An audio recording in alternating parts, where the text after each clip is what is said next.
So I am Dr. Molly Tokaz. I am one of the senior fellows at Fred Hutchinson Cancer Center. And I have worked with many incredible, lovely individuals on this project, including close collaboration with the Network for Worldwide Blood and Marrow Transplantation, and then also with our colleagues in Seattle from the Global Burden of Disease Project, which Lisa Forrest is here as a representation from that group.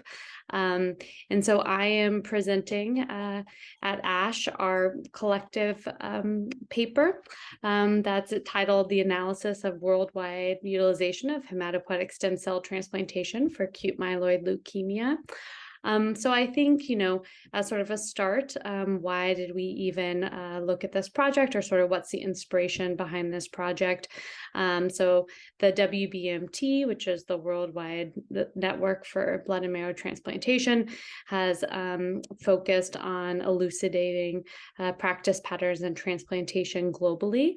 And there had not really been a paper to date looking at those specific transplant patterns in acute myeloid leukemia. And, where we're at this moment is, unfortunately, we're kind of facing a global cancer epidemic.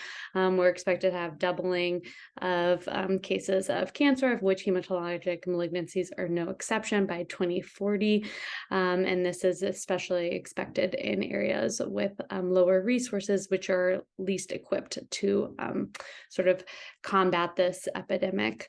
AML is of particular interest for two reasons. One, it is the deadliest of the hematologic malignancies, with a 5-year overall survival of less than 30%.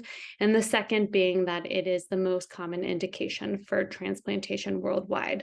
So looking at AML and transplantation in AML is a pretty good surrogate marker. We believed, a very important marker of trends in hematologic malignancies and treatments globally. Specifically for AML, transplant remains the only curative option in high-risk disease. So the availability of transplant on an international scale is really important in determining what the outcomes for those patients might be. So what this project, sort of the methods for this project, were we took the reporting from the WBMT and all the member societies from 2009 to 2016. And those dates were picked, one, for the granularity of data provided in that time frame. We had an addition of timing of transplantation that was added to the reporting structure and reporting forms for the WBMT in 2009.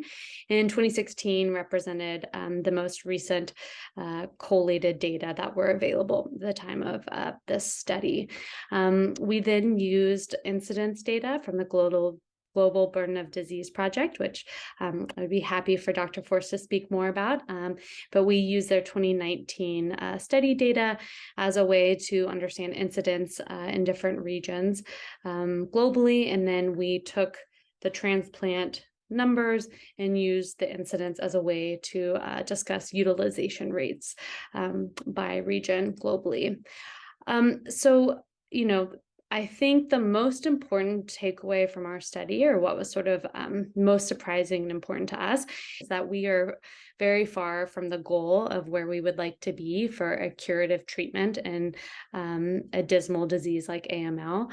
So despite AML rates rising by 16.2% over this time period, and transplant numbers rising by over 50% during this time period, we're still abysmally low on our utilization rates, and that's sort of across the board.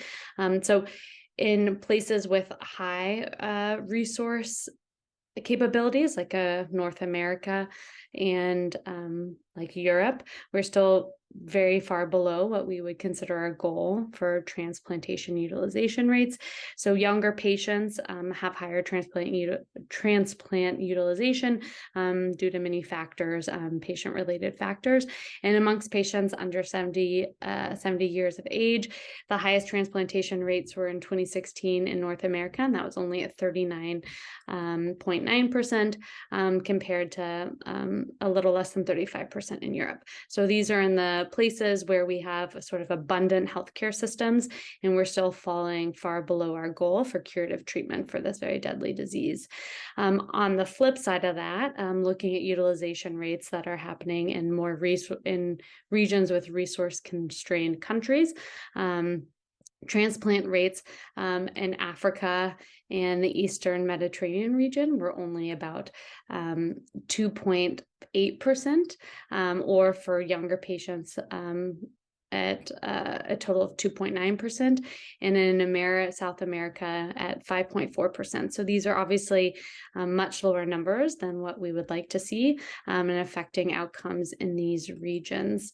I will say that, I think these low utilization rates in these regions are also represent probably an overestimation of what those utilization rates are, because I think the incidence in these areas is probably higher than what we are able to capture with our current reporting structures. The other main sort of takeaway, or the other main sort of body of knowledge that was looked at this paper or described in this paper is just transplant patterns for AML. And it really reflected what we see in sort of global transplant patterns and other diseases that have been reported on.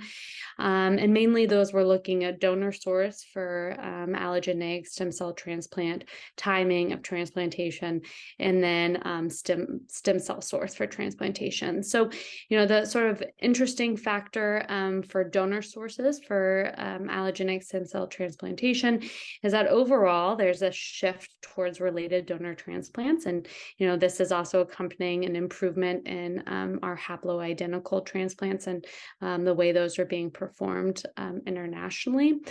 For related donor transplants in Africa, that was up to 95% of transplants that were occurring, a little over 80%, or right at 80% in South America, and over 60% in Southeast Asia and Western Pacific. This is compared to still a slight predilection for unrelated donor transplants in North America and Europe. And there's many reasons behind this, and could discuss for quite some time. But one feature that is certainly prominent in this is the availability of donor registries for unrelated donor transplants, and the representation of racial and ethnic minorities and other locations and lower socioeconomic settings in these transplant databases. For the other trends, this sort of reflects what we've seen, like I said, in many other diseases. There's a trend towards peripheral blood stem cell transplantation, and overall a trend towards early transplantation in this disease, or first complete remission. And these are, both areas of research in AML and ways that we can further optimize transplantation. Most of these are still being conducted in high resource regions. So, more research, I think, is needed to understand how these patterns apply for optimizing outcomes in multiple practice settings. And I guess as a final sort of comment, overall, where do we hope the research is going in the future? I think the big takeaway from this, and just the literature in general, is that we need more information, and that the quality of our interventions is only as good as the information on which we base those interventions. So, step one is really to continue to improve and expand on our data collection methods internationally.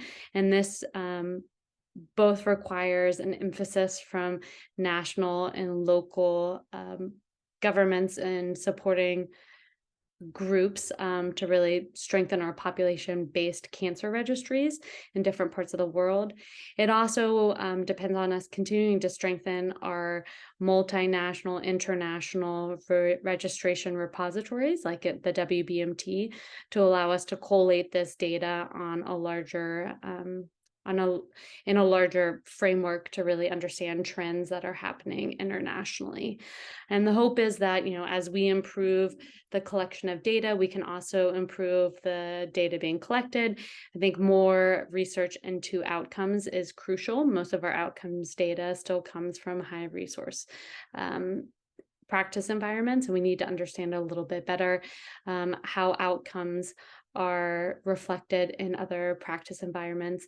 This needs to be coupled with financial data so we can really help different systems around the world figure out how to prioritize treatments and a consideration of cost of transplant, but also cost of other treatments used to support these patient populations with the different disease indications. And finally, if we can combine the robust data collection systems, the hope would be to leverage this and really improve program uptake internationally for transplantation and AML to improve patient outcomes and the option for cure in many parts of the world. So I think that's really it. This is, our study is sort of the first to, or not sort of, our study is the first to look at transplantation and AML globally and compare utilization rates and really understand where there are gaps in uptake, as well as understand the practices that are involved in transplantation around the world. I'll just add, I think Molly did an excellent job, obviously, of leading this work in collaboration with WBMT and folks around the world, and really speaking to what the project is all about. I'll just maybe add a little tidbit at the end that she spoke about, the importance of data collection and improving transplant capacity around the world. But I'll also underscore that we're not necessarily suggesting that every location that doesn't have a transplant, center or unit jump to that right away. It does require, a lot capacity wise to be able to do.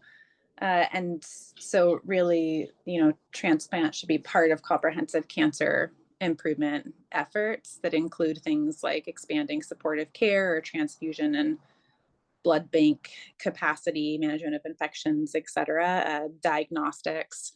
So you can even define who is high risk or who warrants transplant. And so there's a lot of work to be done. And I think she spoke as well, very well, about the importance of taking context into account. So really working very closely with those who know their setting best to ensure that anything that's implemented is prioritized appropriately.